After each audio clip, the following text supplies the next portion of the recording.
le Jogan de Boruto Uzumaki. Le dojutsu le plus puissant et le plus cheaté de tous les temps. Mais Boruto a aussi hérité du Byakugan de Momoshiki. Un Byakugan spécial qui permet de voir l'avenir et le sombre futur qui l'attend. Mais ce n'est pas tout. Le Jogan combine les capacités des trois grands dojutsu. Le Byakugan, le Sharingan et le Rinnegan. Et il y a plusieurs indices et foreshadowing incorporés dans le récit qui montrent que Boruto, avec le pouvoir de ses yeux, pourra manipuler le temps. Oui, il aura le pouvoir du temps, le pouvoir le plus puissant. Et le Jogan est lié au dieu Otsuki. Je vous laisse donc imaginer la puissance phénoménale de Boruto de God Killer. Mais comment Boruto a obtenu le Jogan? Quel a été le rôle de Toneri Otsuki? Quelle est sa puissance et ses pouvoirs? Boruto pourra-t-il voir le futur avec le Byakugan de Momoshiki? Et enfin, est-ce que Boruto pourra maîtriser le pouvoir du temps?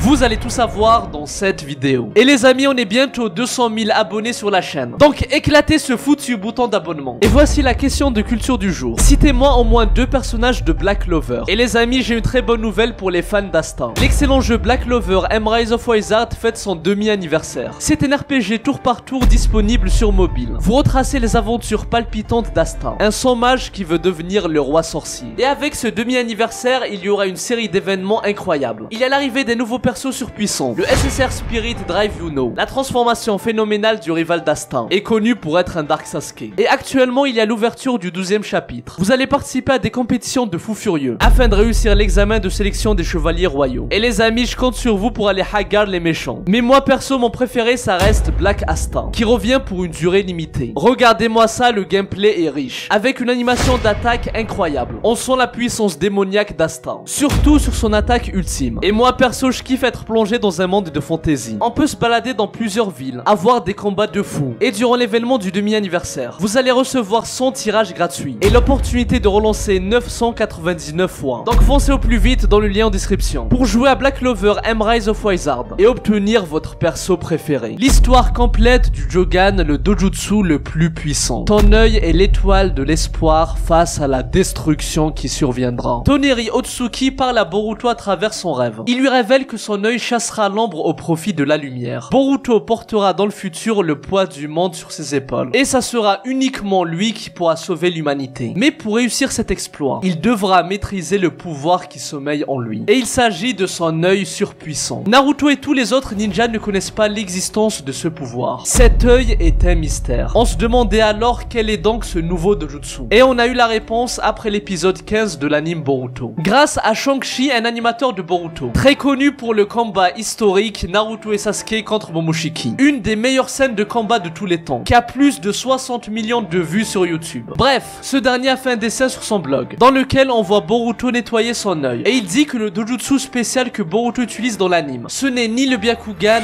ni le Tensegan. Cet œil se nomme le Jogan, l'œil pur. Lorsqu'il est activé, la pupille devient bleu clair avec une sclérotique noire. Ah oui, ceux qui disent que le Jogan n'existe pas dans le manga, vous avez tort. Et je vais vous le démontrer très simplement. Après la mort d'Ishiki face à Naruto mode Baryon et la ruse de Kawaki, il se retrouve devant Code, son plus fidèle serviteur et possesseur de son kama blanc. Il va alors lui donner les noms des personnes qui sont responsables de sa mort pour le venger. Mais il va aussi lui transmettre sa volonté d'Otsuki, en lui disant que leur objectif est d'atteindre le rang de dieu. Et c'est là qu'on a une représentation de ce qu'est le dieu Otsuki. Et sur cette page, il n'y a aucun doute possible. On voit des yeux autour du dieu. Et il s'agit du Jogan, car ses yeux ont la sclère noire, et non en blanc comme c'est le cas avec le Byakugan. Le 31 mai 2017, Kodashi, qui était à la base au scénario du manga Boruto, révèle que Kishimoto lui-même a fait des vérifications très approfondies sur des épisodes de l'anime, notamment l'épisode 8 et 9. Apparemment, Kishimoto Sensei avait dit: c'est très intéressant, alors développons plus là-dessus. En gros, il a fait des changements dans le script, et il a ajouté des moments clés. Mais les amis, devinez quoi? L'épisode 8 et 9 sont centrés sur le Jogan, et contiennent des moments super importants comme la discussion où Toneri parle à Boruto pour la toute première fois, et lui révèle l'importance qu'aura le Jogan dans le futur. Donc ça montre que Kishimoto met de l'importance sur le Jogan. J'ai déjà eu cette sensation dans l'épisode 125, lors du combat d'Urashiki Otsuki contre Boruto et Shinki, le fils de Gaara. Boruto réutilise enfin son Jogan. Ton œil, c'est bien le Jogan. Ça va me compliquer la tâche. Les amis, le Jogan est même craint par les Otsuki, qui, je rappelle, possèdent en général le Byakugan et le Rinnegan, voire d'autres dojutsu comme le Sukuna Ikona et le Daikokuten d'Ishiki. Mais malgré ça, ils craignent le Jogan. Et ce n'est pas un hasard, étant donné que la représentation du dieu Otsuki possède des Jogan, montrant qu'il s'agit du dojutsu le plus rare et le plus puissant. Par contre, on ne sait pas comment Boruto a eu son Jogan, mais il existe deux hypothèses. Premièrement, il s'agit de Toneri, c'est lui qui l'a donné à Boruto, et on y reviendra plus tard. Ou deuxièmement, c'est grâce à sa génétique, étant donné que Boruto est le fils d'Uzumaki, Naruto la réincarnation d'Ashura le fils d'Agoromo, et c'est le fils du Nyogan, Hinata la princesse au Byakugan qui a hérité du chakra d'Amura le fils de Kaguya, et frère du Rikudo Sennin. Boruto a donc fortement hérité des pouvoirs du clan Otsuki, comme l'a confirmé Momoshiki lorsqu'il lui a posé son Kaman. Donc à l'instar d'Imawari qui débloquera le mode Kurama le plus puissant, grâce à sa génétique. Il est fort possible que Boruto a lui aussi eu des pouvoirs spéciaux, comme le Jogan parce qu'il a hérité du chakra d'Agoromo et d'Amura, les deux fils de Kaguya Otsuki. C'est donc le ninja le plus proche de Kaguya qui a vu le jour. Je pensais que le destin des Otsuki s'achevait avec moi. Dans l'épisode 53, Urashiki trouve la cachette de Toneri. Mais écoutez bien la réponse super intéressante d'Urashiki. Je ne crois pas que ce soit ce que pense la branche principale des Otsuki. Ça montre qu'il existe des membres du clan Otsuki de la branche principale qui sont toujours en vie. Mais Toneri demande alors pourquoi ils l'ont abandonné pendant 1000 ans. Nous vous regardions. Tu as trahi le clan. Et les amis, Urashiki finit par une phrase très pertinente qu'il faut retenir. Tu as peut-être fait quelque chose en faveur du fils de la femme au Byakugan. Et là il parle clairement de Boruto Uzumaki. Et il parle sans doute de son Jogan. Si on se base sur les paroles d'Urashiki, ça voudra dire que Toneri est celui qui a donné le Jogan à Boruto. C'est bien pour cela que nous avons été envoyés. Nous n'avons pas eu l'autorisation de tuer un membre du clan. Et quand Urashiki dit nous, il regroupe Momoshiki, Kinshiki et lui, qui étaient venus sur Terre à ce moment-là. Et du coup, quand il dit qu'ils ont été envoyés, ça montre qu'il existe encore d'autres Otsuki supérieurs à eux. Sans doute le roi Otsuki qui dirige le clan. Boruto n'est pas assez fort. Pas encore. Boruto. Telles ont été les dernières paroles de Toneri. Et en effet, à ce moment-là, Boruto était jeune, inexpérimenté et pas assez puissant. Mais là, dans tout Blue Vortex, il regroupe tous les critères pour accomplir la prophétie qui lui a été révélée. Il est puissant et prêt à tout donner pour sauver le monde. Je comprends mieux pourquoi Toneri l'avait tellement à l'œil. Un jour, la menace pourrait s'étendre jusqu'ici. Urashiki prédit qu'un jour viendra, où Boruto ira à domicile chez les Otsuki pour les écraser un par un. N'oubliez pas que le surnom de Boruto est Boruto the God Killer. Sûrement car c'est le seul ninja à avoir tué un dieu, en la personne de Momoshiki, vu que les Otsuki sont considérés comme des dieux pour les humains, comme Kaguya qui était une déesse pour eux. Bien sûr, à ne pas confondre avec le dieu Otsuki, qui est le stade ultime que les Otsuki peuvent atteindre. Et dans le dernier épisode de l'anime, Boruto active enfin le Jogan, comme si les animateurs voulaient nous dire que le Jogan fait toujours partie des plans de l'auteur. Et au début, Boruto activait son Jogan involontairement, mais lors de son affrontement fatidique contre son frère adoptif Kawaki Uzumaki, Boruto active de lui-même son Jogan, afin de faire appel à ses capacités phénoménales. Les pouvoirs du Jogan et sa puissance expliquée. Le Jogan est lié aux dimensions du clan Otsuki. Le Byakugan, le Sharingan et le Rinnegan sont connus sous le nom des trois grands dojutsu. Et le Jogan, l'œil pur, combine les capacités des trois. Et je vais vous le prouver. Premièrement, avec le Jogan, Boruto arrive à percevoir les flux du chakra, le système circulatoire du chakra, ainsi que le Tenketsu, afin de déterminer le point faible de son adversaire. Et ce sont des capacités du Byakugan qui ont été expliquées dans Naruto. Durant l'examen Chunin, Kakashi explique qu'il n'arrivait pas à voir le Tenketsu. Il avait dit qu'il s'agit d'une capacité unique de la lignée des Hyuga. Donc le Jogan a des capacités du Byakugan. Ça c'est fait. Deuxièmement, à la fin de son combat contre Momoshiki, Boruto active son Jogan pour anticiper ses mouvements. Et grâce à ça, il arrive à contrer son attaque et lui donner le coup de grâce. Et il s'agit d'une capacité du Sharingan, qui octroie à son utilisateur une incroyable perception, afin de réussir à anticiper le prochain mouvement de son opposant, pour esquiver ou contrer son attaque. Donc le Jogan octroie à Boruto des capacités du Sharingan aussi. Et enfin, grâce au Jogan, Boruto est capable de voir à travers les dimensions, et à prédire les attaques d'Urashiki par exemple. Il peut donc contrer des techniques comme le Yomotsu Hirasaka, un ninjutsu d'espace-temps qu'utilisent Kaguya et Urashiki, pour se déplacer d'une dimension à une autre. Mais ce n'est pas tout, parce que le Jogan donne également la possibilité de voyager à travers les dimensions, comme il a fait dans l'arc Sumire, exactement comme le Rinnegan de Sasuke. Du coup, le Jogan a également des capacités du Rinnegan. Et donc c'est validé. Le Jogan a les capacités des trois grands dojutsu, la vision du Byakugan, la perception du Sharingan et des pouvoirs du Rinnegan. Disons les termes, on est devant le dojutsu le plus puissant de tous les temps. Le Jogan de Boruto est même supérieur au Senrigan d'Eida et aura des capacités supérieures supérieur à Daimon, qui a quand même reçu l'ADN de Shibai, le dieu Otsuki. Lorsqu'on voit le Senrigan d'Eidan, ça ressemble à un croissant de lune. Daimon, son œil nous fait penser à un premier quartier de lune. Et enfin, pour Boruto, le Jogan représente une pleine lune. Un indice laissé par l'auteur pour nous faire comprendre qu'il s'agit de l'œil ultime. Boruto a quand même réussi, grâce au Jogan, à briser la corne d'Urashiki Otsuki, l'œil pur qui purifie le mal des gens. Dans le premier arc de l'anime, les ninjas de la génération de Boruto, comme Metal, le fils de Lee, étaient tous envoûtés par une ombre qui affectait leur esprit. Et on apprend plus tard qu'il s'agissait du pouvoir de Sumire qui les manipulait. Mais grâce au Jogan, Boruto parvenait à ressentir les émotions négatives d'une personne et à suivre cette énergie pour l'anéantir. Et encore une fois, l'animateur Shang-Chi avait révélé dans son message que le Jogan avait également une capacité similaire à Naruto durant la 4e Grande Guerre Ninja. Et il parlait de sa capacité à pouvoir ressentir la haine et les intentions meurtrières de ses ennemis. Et les amis, il reste encore beaucoup de mystères autour du Jogan, qui permettra sûrement à Boruto de canaliser Momoshiki, à contrer l'omnipotence d'Eidan et à sauver ses parents Naruto et Hinata de leur prison temporelle. Boruto dévoile son pouvoir du temps grâce à ses yeux surpuissants. On dirait que le temps s'est arrêté. Boruto, à travers le Jogan et le Byakugan de Momoshiki, aura des pouvoirs en rapport avec le temps. Et il y a déjà plusieurs indices là-dessus. Par exemple, lorsque Momoshiki s'adresse à Boruto et il lui pose son Kaman, Boruto avait eu la sensation que Momoshiki avait arrêté le temps. À ce moment-là, mis à part Boruto et Momoshiki, il y avait que Sasuke avec son Rinnegan qui pouvait voir ce qui se disait. Mais ce dernier ne pouvait pas agir. Il était totalement immobile. Et quelques jours plus tard, Sasuke fait le point avec Boruto. Il ne s'agit pas d'une simple paralysie. J'ai plutôt eu la sensation qu'il avait arrêté le temps. Et pareil lorsque Boruto perd le contrôle face à Code. Cette sensation où le temps semble s'être arrêté, je l'ai déjà connue. Et comme par hasard, c'est encore une fois Momoshiki qui se montre à nouveau devant Boruto. Et après, il prend le contrôle de son corps et Hagar Code. Tout ça pour vous dire que Momoshiki a sûrement une capacité liée au temps. Les amis, restez concentrés parce qu'on a d'autres pouvoirs qui montrent que le temps peut être manipulé dans le monde de Naruto et Boruto. Par exemple, grâce à l'ADN de Shibai Otsuki, Eida peut voir des événements qui ont eu lieu dans le passé, grâce à son Senrigan. Momoshiki arrive à entrevoir l'avenir et le futur d'une personne, grâce à son Byakugan. Urashiki, avec son Rinnegan bleu, arrive à faire un bond dans le passé de quelques secondes, afin de revivre le moment encore et encore jusqu'à trouver la solution optimale. Toneri parlait comme s'il avait vu le futur, et était au courant du drame qui allait arriver. Un pouvoir nommé Ryujujo, avec mon accent japonais du turfu, a permis à Urashiki de figer le temps, et a enfermé Toneri pendant 10 000 ans. Et il y a aussi un artefact des Otsuki, qui permet carrément de voyager dans le temps, et avoir un réel impact sur le déroulé de l'histoire. Comme Boruto lors d'une conversation qui va mentionner le train futuriste. Et sur le moment, le père de Denki entend la conversation, et ça va lui donner l'idée de créer le train dans le futur. Donc un événement du passé lié à un voyage dans le temps a eu un impact sur la situation du présent. Donc c'est factuel, le temps peut bel et bien être manipulé dans Boruto. Et les amis, j'ai un dernier indice à vous partager. J'ai déjà expliqué plusieurs fois. L'épisode 8 et 9 de l'anime Boruto sont super importants, car Kishimoto Sensei lui-même a énormément participé à cet épisode. Donc chaque détail compte. Est-ce que vous vous rappelez du ninja expulseur du mal nommé Kagemasa? Il s'agit d'un personnage issu d'un film dont Boruto était fan. Et les amis, il y a un indice caché et un foreshadowing pour la suite de l'histoire. Ma pupille immobilise tout et abat le mal visible. Les amis, ce sont les pouvoirs de Kagemasa et son œil surnommé l'œil du démon, qui rappelle Boruto et son Jogan, l'œil pur, qui est là pour abattre le mal et sauver le monde de sa destruction. Et le fait qu'il arrive à immobiliser ses ennemis, comme si le temps s'arrêtait. Pour moi, c'est un foreshadowing qu'une capacité des yeux de Boruto sera de figer le temps, ou au moins en rapport avec le temps. Le ninja Kagemasa est acclamé de tous en héros, mais c'est dans l'anonymat qu'il se bat sans relâche. Personne ne connaît son visage. Et encore une fois, il y a un parallèle clair avec Boruto dans To Blue Vortex, qui fait tout pour sauver la Terre, mais il le fait dans l'anonymat, étant donné que le monde entier a oublié qui était Boruto. Son identité a disparu à cause de l'omnipotence d'Eida. Et à l'instar de Kagemasa, le monde ne connaît pas sa réelle identité. Mais Boruto continue quand même de se battre pour sauver la Terre. Voilà les amis, j'espère que vous avez bien aimé. Et si vous voulez une vidéo plus longue sur le Jogan, dites-le moi dans les commentaires. Les amis, ça fait quand même 3 vidéos en 3 semaines. Et 4 si on compte la vidéo d'Hunter x Hunter sur ma chaîne secondaire. D'ailleurs, allez vous abonner sur ma deuxième chaîne. Une prochaine vidéo arrive. Et sinon, sur cette chaîne, on se retrouve pour parler de Boruto vers le 14 ou 15 juin. Et si ce n'est pas le cas, on se retrouve pour la review du chapitre. Moi, je vous dis à très bientôt et que la paix soit sur vous. Ero,